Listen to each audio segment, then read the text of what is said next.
आने वाली 14 मार्च को लोक अदालत लगने जा रही है, जिसके बारे में आपको मैं जानकारी देना चाहता हूं, क्योंकि इसमें बहुत चीज़ें यूट्यूबर बता रहे हैं, लेकिन वो बहुत चीज़ें सच नहीं है, बहुत चीज़ें झूठ भी नहीं है। मैं आपको डिटेल में बताता हूँ, पूरी वीडियो देखना, फिर आपको समझ में आएगा।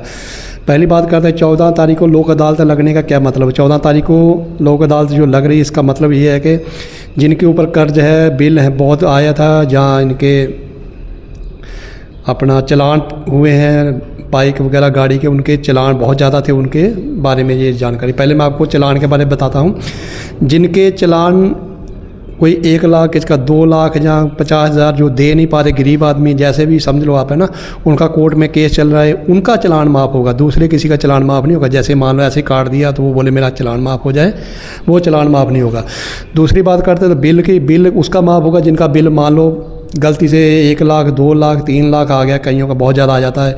50,000, जैसे गरीब आदमी है वो बिल दे नहीं पा रहा, उसका भी कोर्ट में केस लगा है, उस आदमी का बिल माफ़ होगा, यानी कि बाकायदा किसी दूसरे का नहीं होगा। ये बात अपनी ध्यान में रख लो। तीसरा, लोन की बात करते हैं, जो मेन बात है जिस पे सब ज़्यादा टिकी हुई नज़रें, फिर लोन किसका माफ़ होगा। लोन उसका माफ़ होगा जो आदमी कर्ज चुका नहीं पा रहा, जैसे गरीब किसान है या कैसे भी हो, उसके ऊपर कर्जा बहुत है, उसका कोर्ट में केस लग गया है, उस सूरत में उसका केस। दूसरा, किसी का भी इसमें लोन माफ़ नहीं होने वाला, जिसका कोर्ट में केस चल रहा है बाकायदा उसी का लोन माफ़ होगा, दूसरा किसी का नहीं होगा।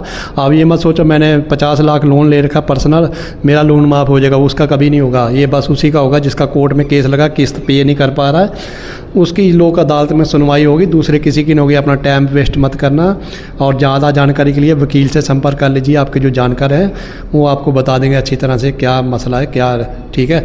आप उन वीडियो में मत जाइए जो गुमराह कर रहे हैं आपको भी, सब लोग अदालत में चलिए, वहाँ भीड़ मत इकट्ठा करना, ठीक है। आपकी जानकारी के लिए मैंने बता दिया।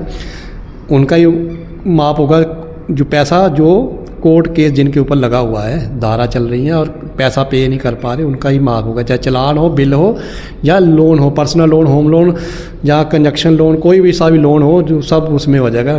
और मेरी जानकारी देने के लिए मेरा मेन मतलब यही था, ठीक है। ओके, बाय जी, फिर नवी वीडियो में मुलाकात करेंगे। बाय जी। ये वीडियो देख लियो पूरा, शेयर भी कर देना, क्योंकि बहुत आदमी को पता नहीं है कि लोन कौन सा माफ़ होने वाला है, ठीक है। बाय।